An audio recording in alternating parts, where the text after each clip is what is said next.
Por nada estéis afanosos, sino sean conocidas vuestras peticiones delante de Dios en toda oración y ruego, con acción de gracias. Filipenses 4:6. ¿Es realmente posible para un cristiano no inquietarse por nada? ¿O acaso Dios no sabe o no tiene conciencia de lo que necesitamos? Es cierto que Dios sabe absolutamente todo lo que necesitamos, pero es imperioso que el creyente tenga conciencia de esta necesidad. El día de hoy terminamos con el estudio, las 9 necesidades imperiosas del creyente. El tema de hoy en nuestro estudio bíblico, la necesidad del creyente de reconocer la soberanía de Dios.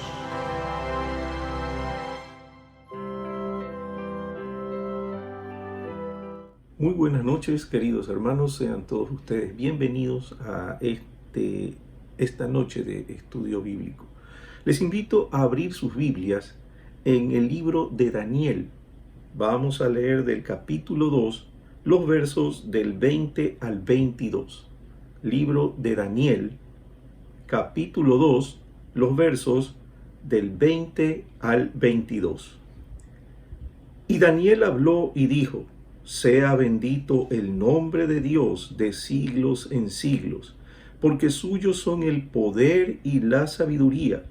Él muda los tiempos y las edades, quita reyes y pone reyes, da la sabiduría a los sabios y la ciencia a los entendidos. Él revela lo profundo y lo escondido, conoce lo que está en tinieblas y con él mora la luz. Oremos. Soberano Dios y buen Padre Celestial, te alabamos y te bendecimos, Señor, por tu bondad, por tu misericordia.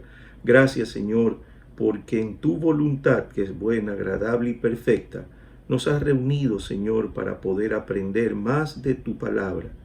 Bendito, Señor, te pedimos que abras los ojos de nuestro entendimiento.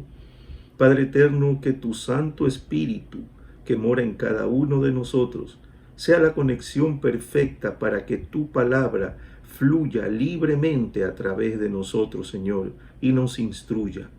Bendito, Señor, queremos poner por obra tu palabra.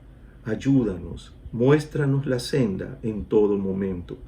Padre eterno, te rogamos que te quedes con nosotros aquí en lo que dura este culto, que tu nombre sea exaltado y glorificado en el transcurso.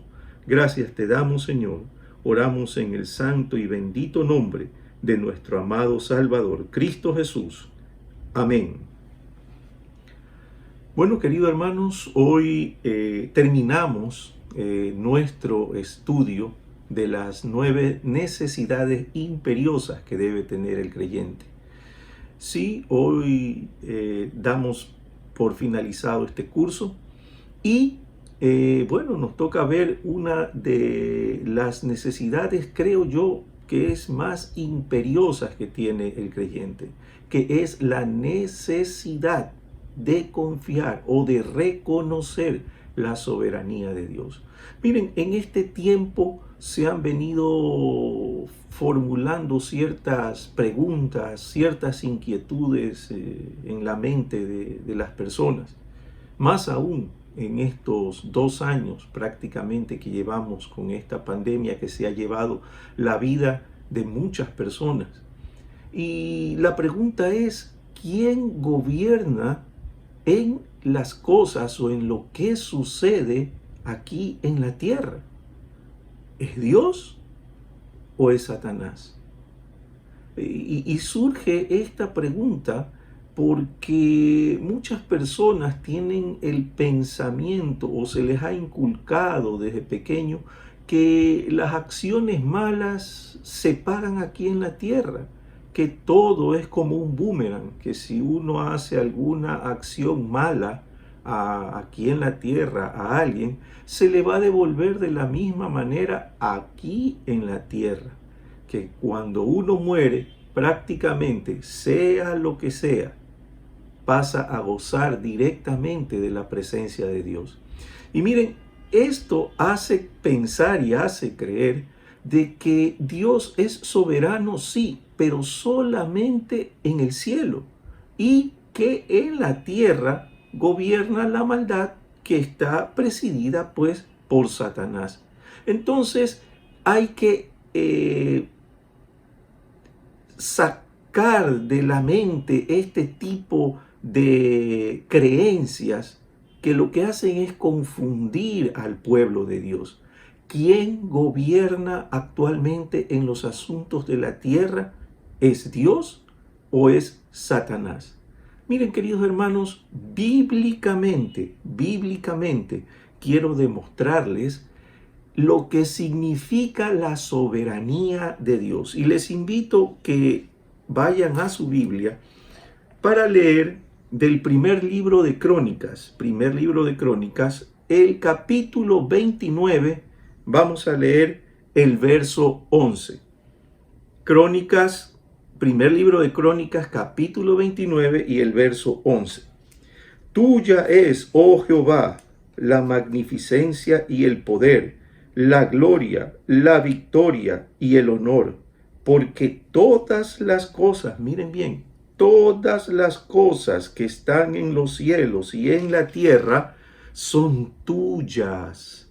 Tuyo, oh Jehová, es el reino y tú eres excelso sobre todos. Entonces, este versículo a nosotros nos deja ver qué es la soberanía de Dios. La soberanía de Dios no encierra solamente lo que nosotros tenemos delimitado como el cielo. No, miren, también es la tierra.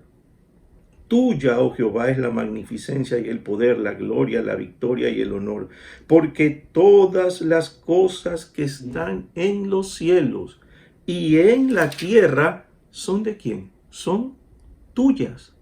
Entonces nosotros debemos saber, a la luz de la Biblia, que la soberanía de Dios incluye todo lo que pasa en los cielos y lo que pasa en la tierra. Ahora, aquí hay que tener en claro ciertos aspectos, ¿no? Es necesario que nosotros como creyentes reconozcamos la soberanía de Dios sobre la creación.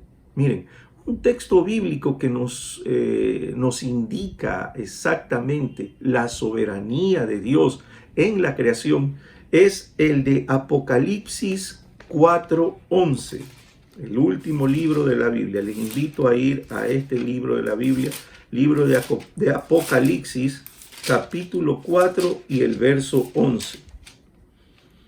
Señor, digno eres de recibir la gloria, la honra y el poder, porque tú creaste todas las cosas. Fíjense bien, porque tú creaste todas las cosas y por tu voluntad. O sea, no solamente es el hecho de haberlas creado, sino que por la voluntad de Él existen y fueron creadas. El Señor recibe esta triple alabanza, la gloria, la honra y el poder. ¿Por qué? Porque Él crea y sustenta absolutamente todas las cosas que están en los cielos y en la tierra. Por tu voluntad, dice la palabra de Dios, no por voluntad de hombre, no por voluntad de ciertas teorías que dicen que se estrellaron dos átomos, dos planetas y en eso se creó el universo. No es por voluntad de cosas inanimadas, es por la voluntad de Dios que existen y fueron creadas absolutamente todas las cosas.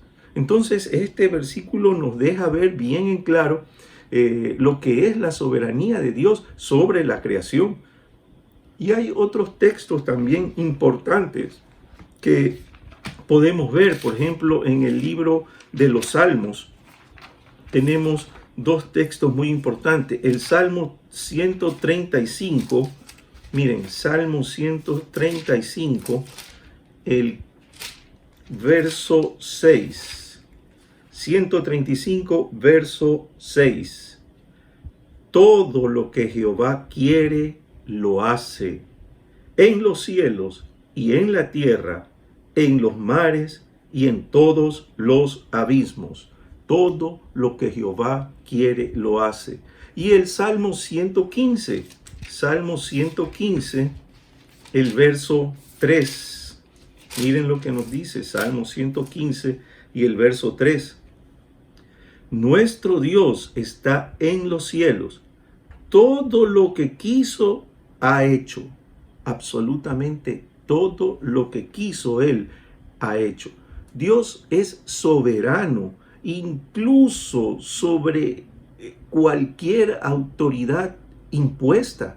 Lógico, Él las pone como para juzgar a los malhechores. Y el Señor pone cualquier tipo de autoridad sobre la tierra. Él hace lo que Él desea. Eso es ser soberano. Miren, quiero que me acompañen al libro de Proverbios. Proverbios capítulo 16 y el verso 4. 16 y el verso 4. Todas las cosas ha hecho Jehová para sí mismo, o sea, para su gloria. Todas las cosas ha hecho Jehová para sí mismo. Y aún al impío para el día malo. Fíjense, esto va de la mano con lo que nos dicen los dos versos anteriores de este capítulo. Miren, desde el verso 2. Todos los caminos del hombre les son limpios en su propia opinión, pero Jehová pesa los espíritus. Encomienda a Jehová tus obras y tus pensamientos serán afirmados. En el momento de que en el verso 3 nos dice que, en el verso 2, que Jehová pesa los espíritus, quiere decir que los compara. Entonces, es lógico de pensar que si, por ejemplo, los caminos del hombre son comparados con la ley moral de Dios, con los caminos, con los estatutos de Dios, si no son comparados con ellos, todo camino del hombre le parecerá recto, justo y limpio. Absolutamente todo. Porque no hay con qué compararlo con una ley moral, no existe. Y si se compara con la ley que han puesto los hombres, bueno, se tolera absolutamente todo. Se dice que la persona buena, que la persona correcta es aquella que da para su hogar, no engaña a su familia, vive una vida que no es disoluta, que vive normalmente. Pero está bien, si no acepta a Cristo como su Salvador, no hay problema, no hay necesidad de que tenga un Salvador. Fíjense, ¿se dan cuenta cómo es el camino del hombre si no se lo compara con los estatutos o la ley del Señor? Claro, aparentemente hay algo de bueno en eso, pero no es así. Entonces, como Dios compara los caminos del hombre con su ley, con su moral, entonces sabemos nosotros que es una gran verdad lo que dice esta porción de la Biblia. Miren, encomienda a Jehová tus obras y tus pensamientos te serán afirmados. Una vez que nosotros encomendamos a nuestro Señor las obras de nuestras manos, entonces ahí recién nosotros podremos decir que estamos caminando recta y justamente delante de Dios. Pero ¿en qué tiene que ver la soberanía de Dios en todo esto? Bueno, en lo que sigue abajo. Todas las cosas ha hecho Jehová para sí mismo, y aún al impío para el día malo. No quiere decir de que Jehová ha creado a cierto tipo de personas. Estos son los justos y los que serán salvos, y esta porción de acá las voy a crear para poderlos condenar en el día del juicio. No, Dios creó absolutamente a todos por igual. Nos dio el libre albedrío, y esto es lo que hace al ser humano poder elegir en dónde va a pasar la eternidad. Miren, supongamos que una persona va al médico y esta persona llega con una dolencia y el médico le dice: bueno, señor, en base a todos los exámenes que hemos realizado, hemos visto de que usted tiene una dolencia en su hígado. Tiene dos opciones. Tiene que empezar a cuidarse, dejar de comer ciertas cosas que aparentemente son buenas, o lo otro que sigue es que usted llegará el momento en que empezará a tener grandes dolores, ya no habrá cómo curarse y bueno, le quedará solamente esperar la muerte. Estas cosas que tiene que renunciar usted son cierto tipo de comidas que las personas se ponen angustiadas, dicen: me van a quitar esto, me van a quitar el otro, me van a quitar. Bueno, son dos opciones que usted tiene. Supongamos que la persona dice: bueno, está bien, como para sacarse del paso al doctor, sí, lo voy a hacer, pero llega a su casa y no lo hace. ¿Qué o en qué se convierte esta persona? En un necio, ¿sí? En un necio, porque sabe que el camino que le espera es un camino de sufrimiento, que va a terminar ¿en qué? En la muerte. Él lo sabe, va a terminar en la muerte. ¿Es culpa de la familia de que esta persona llegue a morir? ¿Es culpa de las circunstancias que esta persona llegue a morir? ¿Es culpa de el medio que lo rodea que esta persona llegue a la muerte? No, es culpa de él. Él se convirtió en necio y por eso le espera la muerte, porque no quiso cuidarse. Asimismo, el pecador, el hombre ha pecado. El hombre es pecador, se ha constituido en enemigo de Dios desde que nace. Y esto es lo que se imparte en muchas iglesias con doctrina sana, que se necesita que el hombre venga a los pies de Jesucristo y que lo acepte como Salvador. Y se le pone un abanico de argumentos en los cuales se dice que es necesario que el hombre venga a los pies de Jesucristo, que acepte el sacrificio que hizo en la cruz del Calvario. Pero ¿qué dice el hombre? No, yo no necesito un Salvador, porque yo soy bueno, ¿no? Entonces, ¿en qué se convierte? En necio. Esto es lo que nos quiere decir el verso 4 de este proverbio, del proverbio capítulo 16, el verso 4. Todas las cosas ha hecho Jehová para sí mismo, toda la honra y la gloria, inclusive aún al impío para el día malo. No, no es que Jehová ya hace a una persona como tal impía, no. Esa persona vive una vida de impiedad, vive una vida de necedad. ¿Por qué? Porque está contaminado con el pecado. Pero el Señor le da la oportunidad de cambiar el rumbo de su vida. Y si él no decide hacerlo, bueno, pues se convierte en un necio y le esperará la muerte.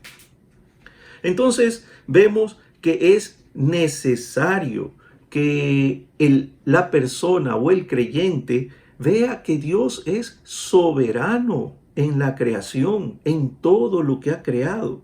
Asimismo, es necesario que el creyente reconozca la sabiduría de Dios en su providencia, en lo que Él provee.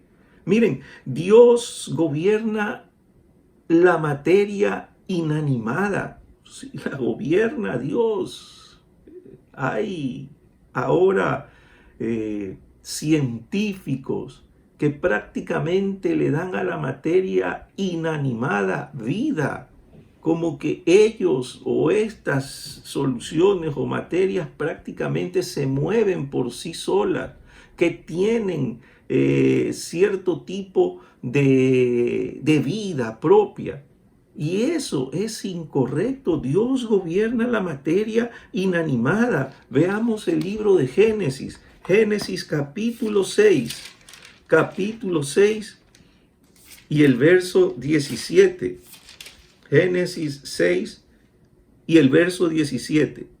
He aquí que yo traigo un diluvio de aguas sobre la tierra para destruir toda carne en que haya espíritu de vida debajo del cielo. Miren, todo lo que hay en la tierra morirá. Todo, absolutamente todo lo que hay en la tierra morirá. Y miren lo que pasa más adelante, en el capítulo 7, los versos 11 y 12. Miren que da hasta el tiempo exacto en el que ocurrió este diluvio. En el año 600 de la vida de Noé, en el mes segundo, a los 17 días del mes, solo faltó decir hasta la hora, aquel día fueron rotas todas las fuentes del grande abismo y las cataratas de los cielos fueron abiertas y hubo lluvia sobre la tierra 40 días y 40 noches.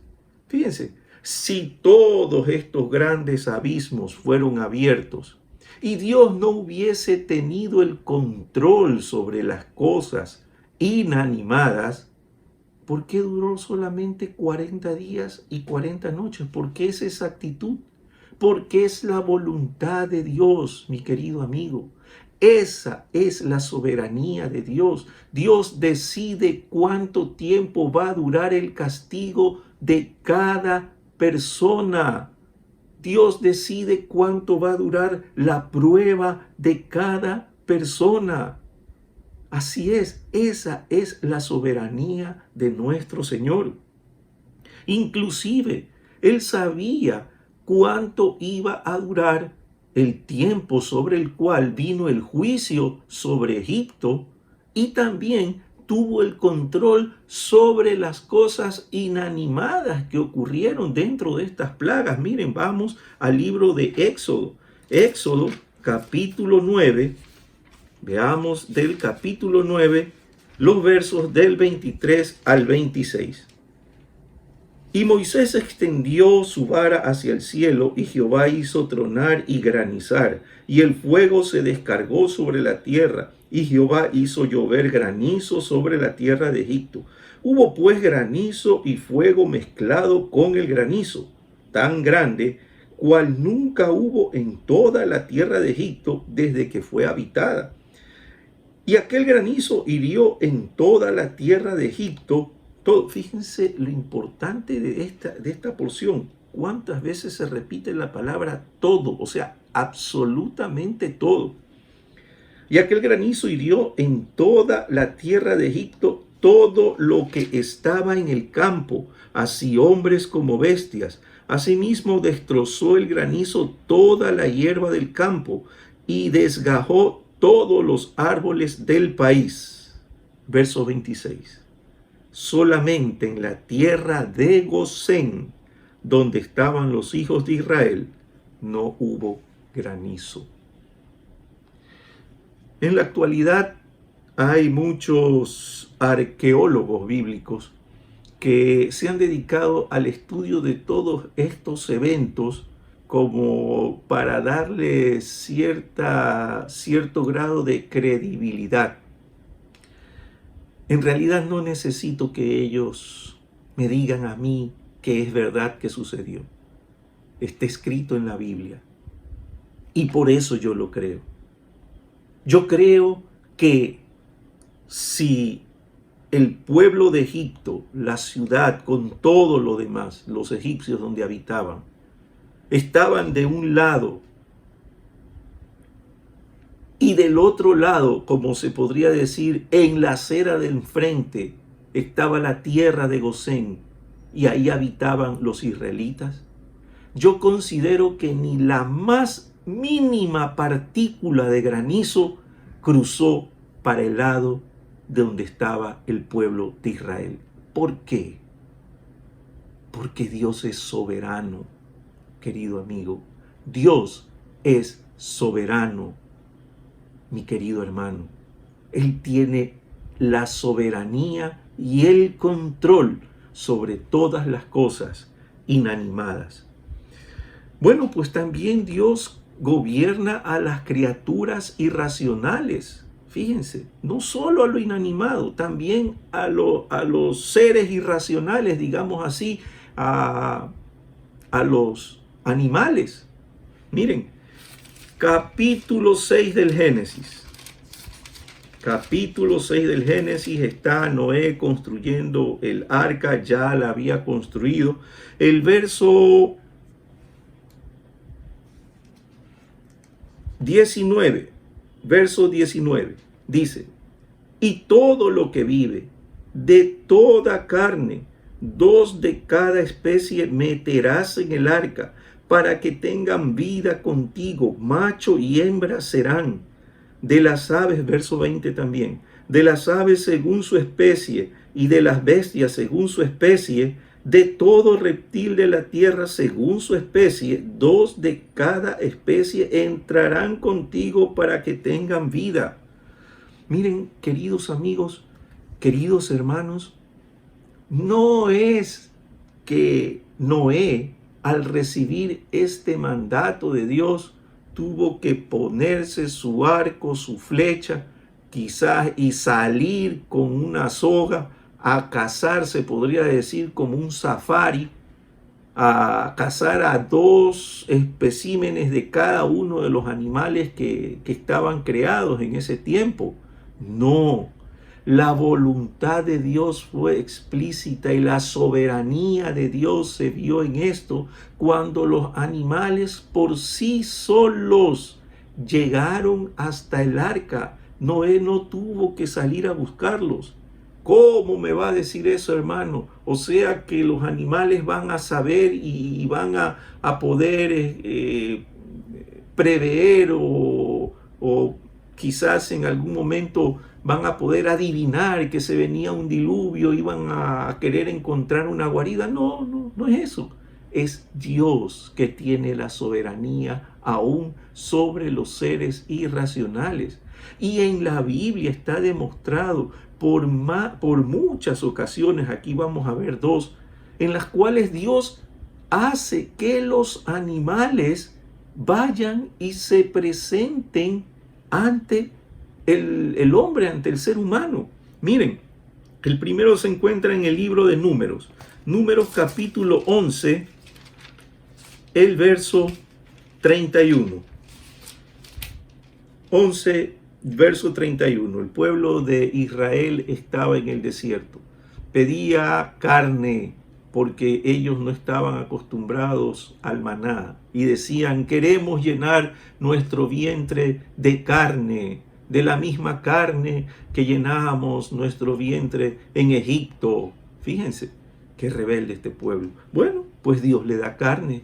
Miren, capítulo 11 de Números y el verso 31. Y vino un viento de Jehová, pongan atención en esto, y vino un viento de Jehová, y trajo codornices del mar, y las dejó sobre el campamento, un día de camino a un lado, y un día de camino al otro, alrededor del campamento, y casi 2 codos sobre la faz de la tierra. Quiere decir de que ellos prácticamente tenían que abrirse paso sobre la cantidad de codornices que estaban uno encima de otro. No tenían que cazarlas, tenían que cogerlas. Ahí estaba la carne que querían. Después sabemos por el relato bíblico que ni aún eso les pareció suficiente a este pueblo tan rebelde. Pero es Dios en su soberanía que también tiene poder sobre los seres irracionales. Otra cita, primer libro de Reyes, capítulo 17. Leamos los versos del 2 al 6. Miren, Acab era un rey que había subido a reinar a Israel.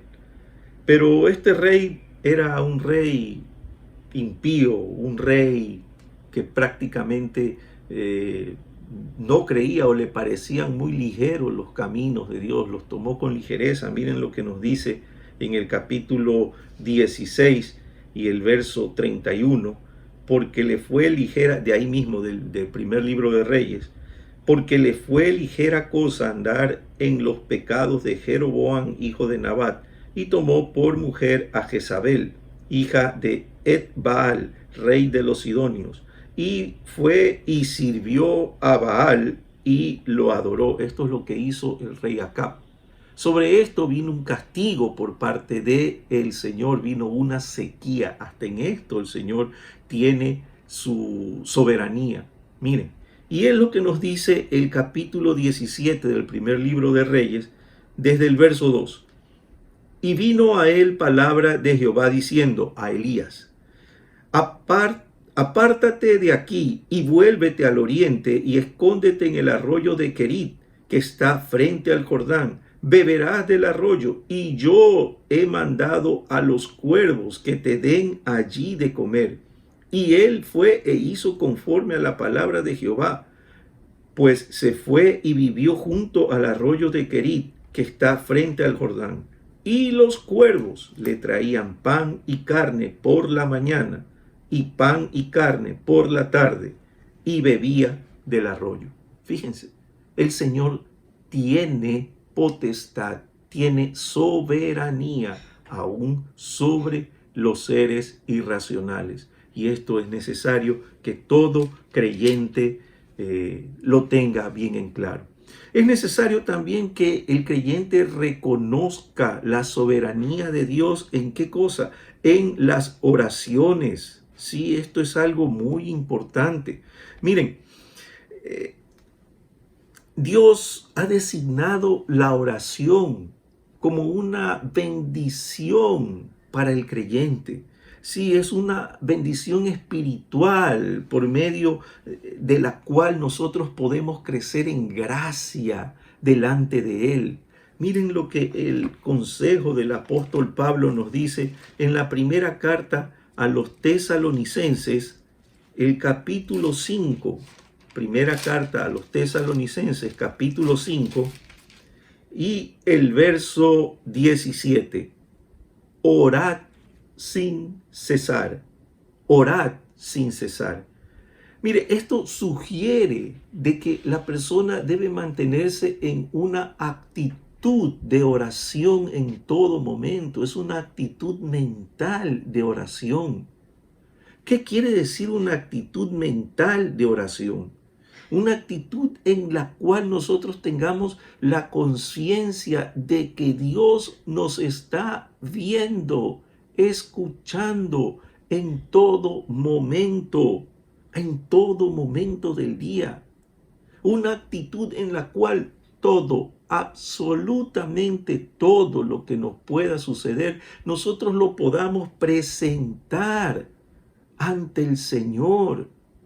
Si usted llega a tener, querido hermano, algún problema con algún compañero de trabajo, si llega a tener algún problema con su jefe inmediato, si llega a tener algún problema, qué sé yo, con un cliente, si llega a tener cualquier tipo de tribulación durante el día, mi querido hermano, lo primero que usted debe hacer no es actuar según su propia sabiduría, no, póngalo a los pies del Señor.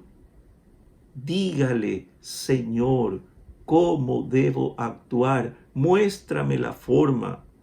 Tú que eres soberano, Señor, pon paz en el corazón de esta persona. Señor, que pueda entender lo que yo estoy diciendo, que no tome a mal lo que yo hago.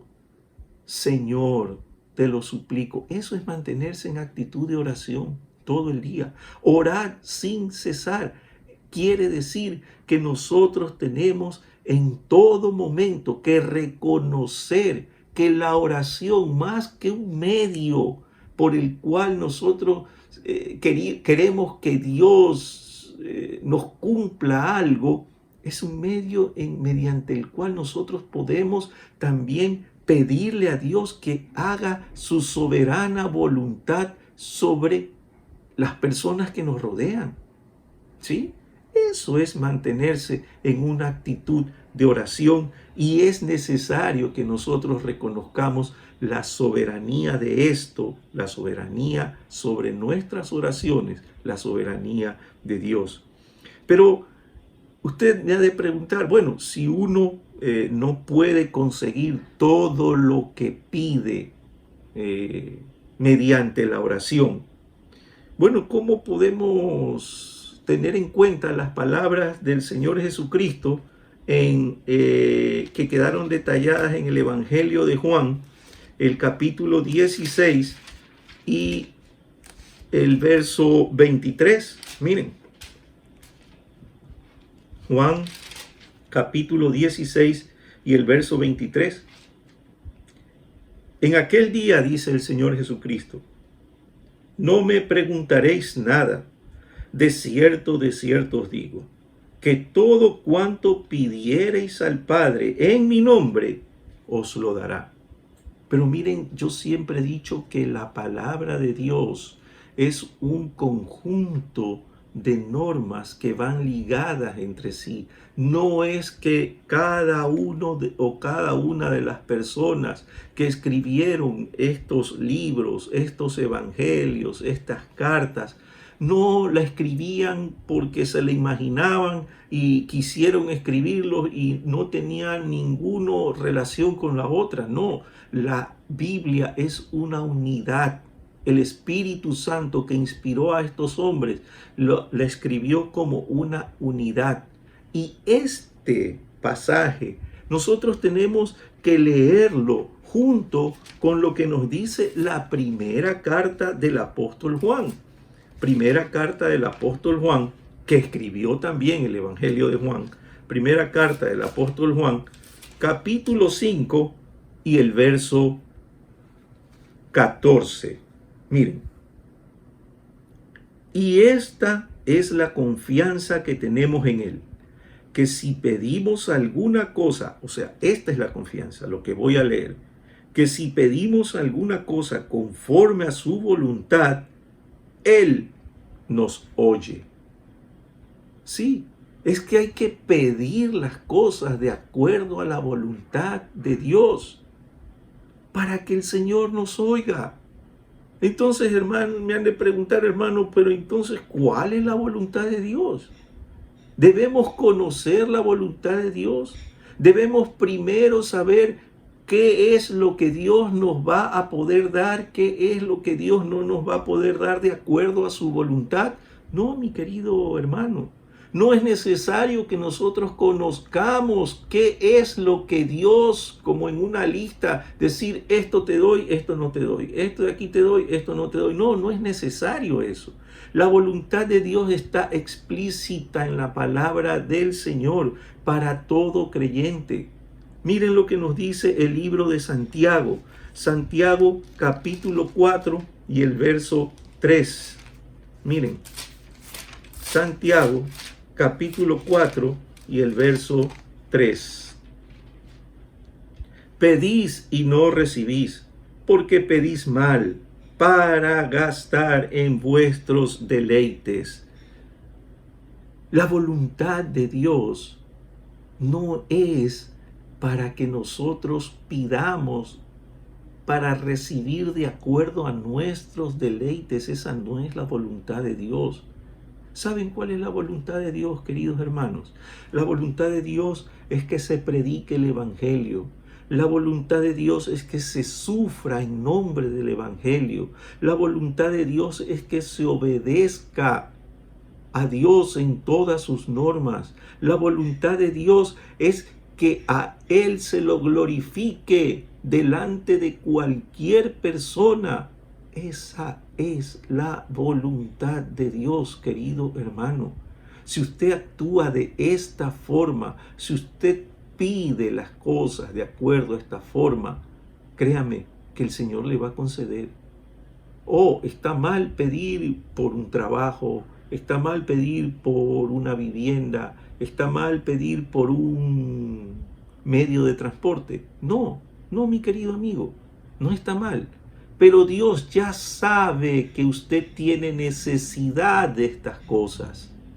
Y Él le dice a usted, el Señor Jesucristo fue bien claro, mas primeramente buscad el reino de Dios y su justicia, y todo lo demás, todo lo que usted quiere, trabajo, casa, carro, todo lo demás que usted quiere, será añadido de acuerdo a la voluntad del Señor.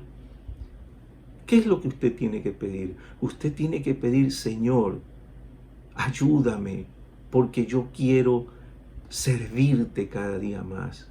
Señor, ayúdame porque yo quiero que mi vida sea luz en medio de este mundo lleno de tinieblas. Señor, ayúdame porque yo quiero reflejar el rostro de Cristo delante de todas las personas en mi trabajo. Señor, ayúdame. Eso es orar de acuerdo a la voluntad del Señor. Señor, ayúdame para que mi corazón jamás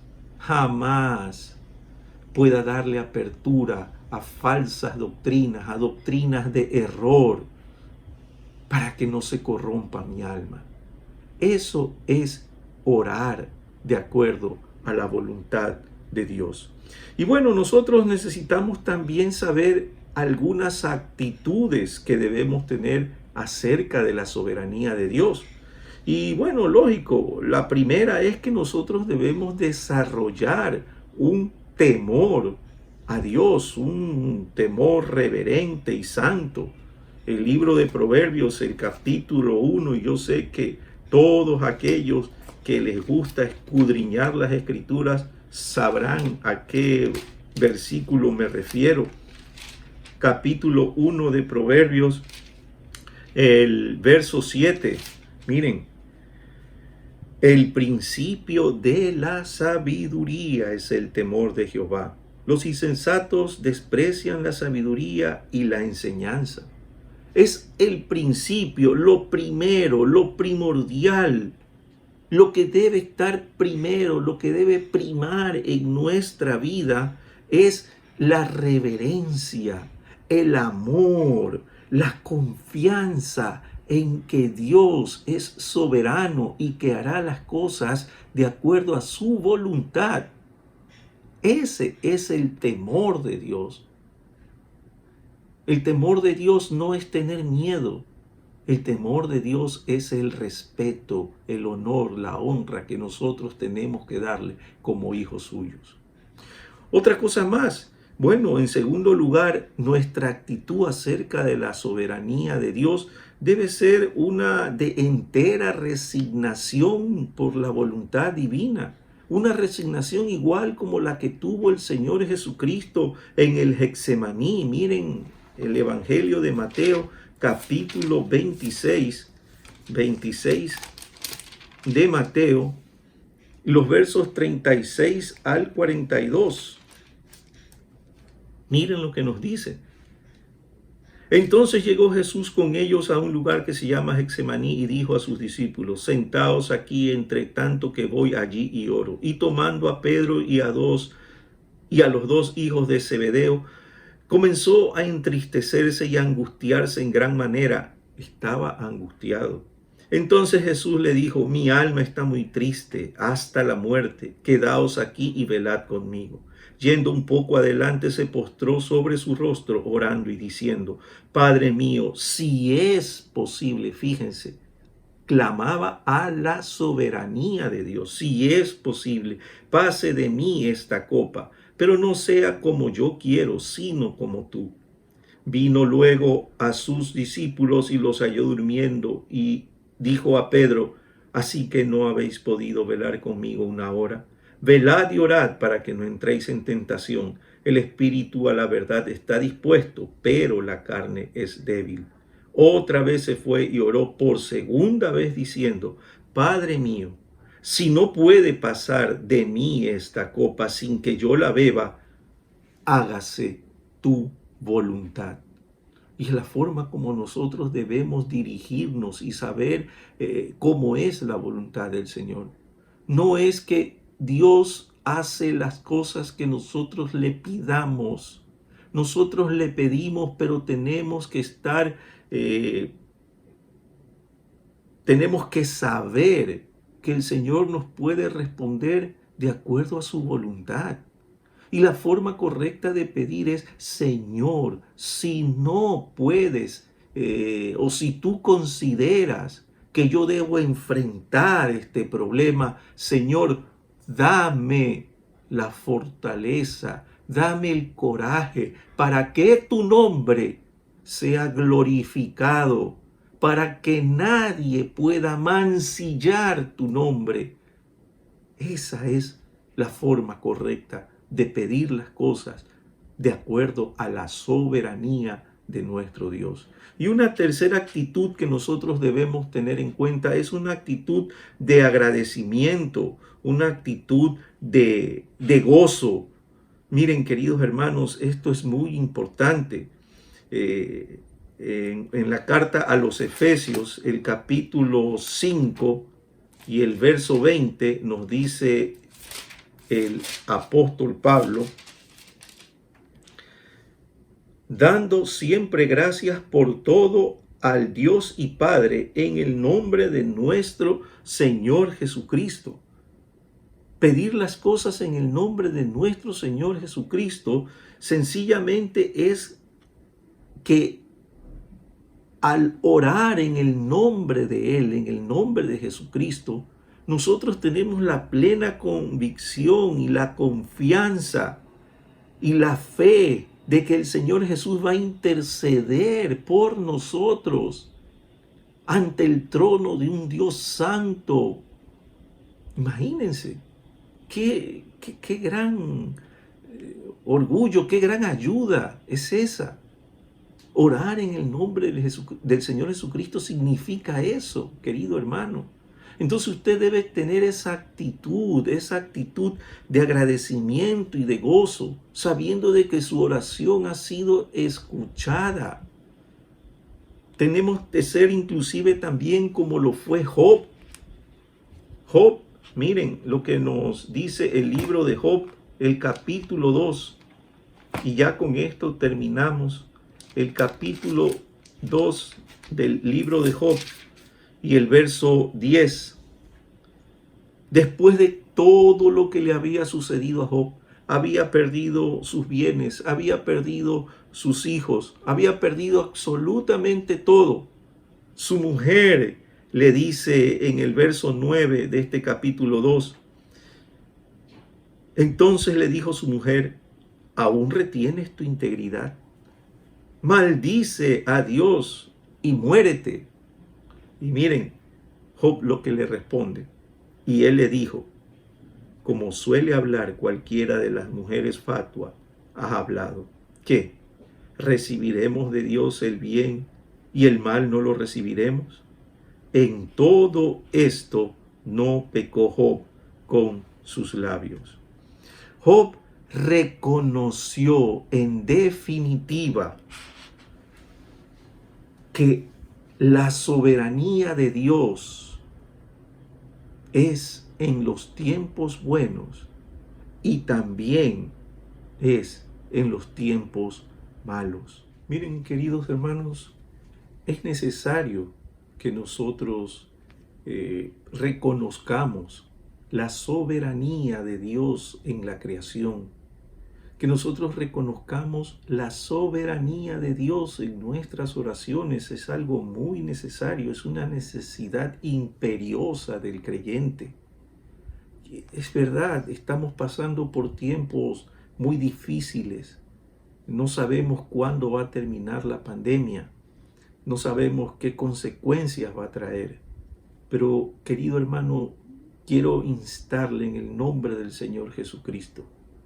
Si usted tiene algún familiar que está infectado, que quizás le han detectado ya que está todo perdido, querido hermano, ore al Señor, sabiendo que Él es soberano para levantar a su familiar de esa cama, de esa dolencia.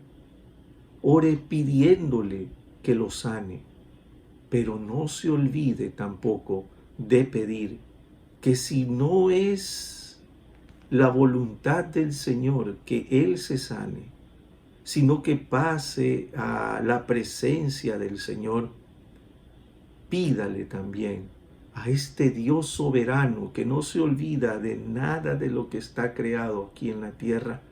Pídale fortaleza, entereza para que usted pueda continuar con su vida y para continuar alabándolo y bendiciéndolo como lo ha hecho hasta ahora. Oremos. Soberano Dios y buen Padre Celestial, te damos las gracias, Señor, por tu bondad, por tu palabra expuesta. Señor, ayúdanos a reconocer tu soberanía en todas las cosas. Señor, ayúdanos, Padre bendito, a reconocer que eres un Dios poderoso, santo y soberano, que tiene el control sobre todas las cosas que pasan aquí en la tierra.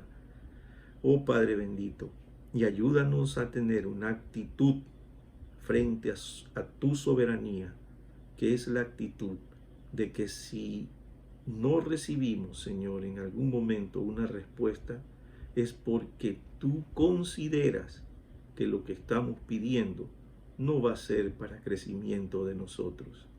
Ayúdanos, Señor, y que en todo momento podamos tener presente que cualquier necesidad tú nos las vas a conceder, pero en tu voluntad, a tu tiempo, porque, Señor, como lo hemos dicho siempre, tu voluntad es buena, agradable y perfecta. Padre eterno, te rogamos que nos vuelvas a reunir para seguir estudiando tu palabra y que tu nombre sea glorificado en todo momento. Oramos en el nombre que es sobre todo nombre, el nombre de Jesús. Amén.